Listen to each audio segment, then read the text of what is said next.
പ്രിയമുള്ളവരെ, ഓങ്കോ വ്യൂസിൻ്റെ അടുത്തൊരു എപ്പിസോഡിലേക്ക് നിങ്ങളേവരെയും ഞാൻ ഹാർദവമായി സ്വാഗതം ചെയ്യുന്നു.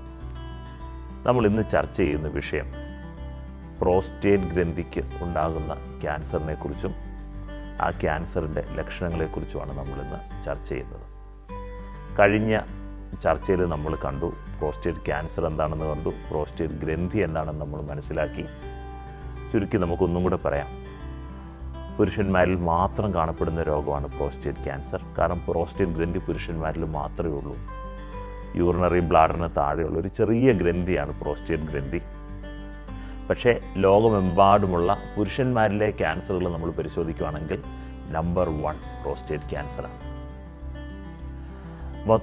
കണക്കുകൾ നമ്മൾ പരിശോധിക്കുകയാണെങ്കിൽ 8 പുരുഷന്മാരെ എടുത്തു കഴിഞ്ഞാൽ ഒരാൾക്ക് അവരുടെ ജീവിത കാലഘട്ടത്തിൽ എപ്പോഴെങ്കിലും പ്രോസ്റ്റേറ്റ് ഗ്രന്ഥിക്ക് ക്യാൻസർ വരാനുള്ള ചാൻസ് അല്ലെങ്കിൽ സാധ്യതയുണ്ട് എന്നാണ് പറയപ്പെടുന്നത്. ഇതൊക്കെ വെസ്റ്റേൺ രാജ്യങ്ങളിൽ അല്ലെങ്കിൽ അമേരിക്കയിലെയും യൂറോപ്പിലെയൊക്കെ കണക്കാണ് നമ്മൾ ഈ പറയുന്നത്. നമ്മുടെ നാട്ടിലെ കണക്കുകൾ നമുക്ക് എല്ലാ എപ്പിസോഡിലും പറയുന്നവരെ നമുക്ക് കൃത്യമായിട്ട് അറിയത്തില്ല. എന്നാലും നമ്മൾ ഇപ്പോൾ കണ്ടുവരുന്നതെന്ന് വെച്ച് കഴിഞ്ഞാൽ നമ്മുടെ നാട്ടിലും ധാരാളം പ്രോസ്റ്റേറ്റ് ക്യാൻസറുകളുണ്ട്. പ്രോസ്റ്റേറ്റ് ക്യാൻസറിൻ്റെ എണ്ണം കേരളത്തിലും കൂടിക്കൊണ്ടുവരികയാണ് അല്ലെങ്കിൽ കൂടി വരികയാണ് ചെയ്യുന്നത്. അപ്പോൾ നമുക്ക് ഈ പ്രോസ്റ്റേറ്റ് ഗ്രന്ഥിക്കുണ്ടാകുന്ന ക്യാൻസറിൻ്റെ ലക്ഷണങ്ങൾ എന്തൊക്കെയാണെന്ന് നമുക്കിനി പരിശോധിക്കാം.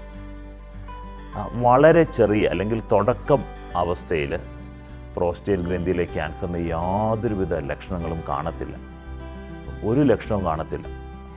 അവിടെയാണ് നമ്മൾ ഇത് നേരത്തെ കണ്ടുപിടിക്കേണ്ടതിൻ്റെ ആവശ്യകതയെക്കുറിച്ച് മനസ്സിലാക്കുന്നത്.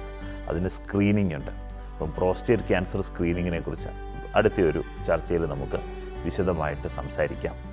ഇപ്പോൾ നമ്മൾ ഇതിൻ്റെ സിംറ്റംസ് അഥവാ ലക്ഷണങ്ങളെക്കുറിച്ച് മാത്രമേ സംസാരിക്കുന്നുള്ളൂ. അപ്പം വളരെ തുടക്കം അല്ലെങ്കിൽ ഏർലി സ്റ്റേജിൽ സിംറ്റം ഒന്നുമില്ല. ക്യാൻസർ വലുതായി കുറച്ച് പ്രശ്നങ്ങളൊക്കെ ഉണ്ടായിക്കഴിയുമ്പോൾ മാത്രമേ നമുക്ക് പ്രോസ്റ്റേറ്റ് ക്യാൻസറിന് സിംറ്റം സാധാരണയായിട്ട് വരാറുള്ളൂ. അപ്പോൾ വരുന്ന ഏറ്റവും പ്രധാനപ്പെട്ട സിംറ്റം മൂത്ര സംബന്ധമായ ബുദ്ധിമുട്ടുകളായിരിക്കും. മൂത്രം ഒഴിക്കാനുള്ള പ്രയാസം, ആ മൂത്രം പോകുന്നില്ല, അല്ലെങ്കിൽ മൂത്രം ഒഴിക്കുമ്പോൾ തടസ്സം വരുന്നു. മൂത്രം ഒഴിക്കുമ്പോൾ ആ പോകുന്ന പുറത്തോട്ട് പോകുന്ന ആ സ്ട്രീമിന് അതിന് കട്ടി കുറയുക, വണ്ണം കുറയുക, ശക്തി കുറഞ്ഞു പോവുക. ഇങ്ങനെയുള്ള ബുദ്ധിമുട്ടുകളൊക്കെ നമുക്ക് വരാം. മൂത്ര തടസ്സം വരാം, മൂത്രത്തിൻ്റെ കൂടെ രക്തം വരാം. അതുപോലെ തന്നെ ലൈംഗിക ബന്ധത്തിൽ ഏർപ്പെടുമ്പം ആ ശുക്ലത്തിൻ്റെ കൂടെ രക്തം വരാം, നടുവേദന വരാം, വയറുവേദന വരാം, മലം പോകാനുള്ള ബുദ്ധിമുട്ട് വരാം. ഇങ്ങനെ ഈ അവസാനം പറഞ്ഞ സിംറ്റംസൊക്കെ വളരെ അഡ്വാൻസ്ഡ് ആയിട്ട് രോഗം അസ്ഥികളിലേക്കൊക്കെ പടരുമ്പോഴാണ് നടുവേദന വരുന്നതും, അതുപോലെ തന്നെ അത് ഒത്തിരി വലുതായി മലദ്വാരം അതിലേക്കൊക്കെ തള്ളി നിൽക്കുമ്പോഴാണ് മലം പോകാനുള്ള ബുദ്ധിമുട്ടും മലത്തിൻ്റെ കൂടെ രക്തമൊക്കെ വരുന്നത്. അതിനൊക്കെ മുമ്പ് തന്നെ നമുക്ക് വളരെ സിമ്പിളായിട്ട് കണ്ടുപിടിക്കാൻ പറ്റുന്ന ഒരു രോഗമാണ് പ്രോസ്റ്റേറ്റ് ക്യാൻസർ.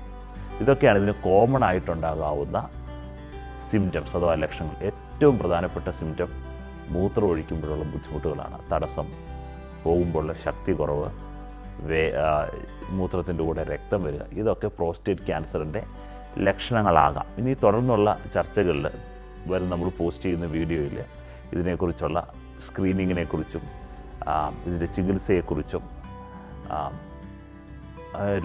രോഗത്തിൻ്റെ മറ്റ് കാര്യങ്ങളെക്കുറിച്ചുമൊക്കെ നമ്മൾ വിശദമായിട്ട് പ്രതിപാദിക്കുന്നതായിരിക്കും.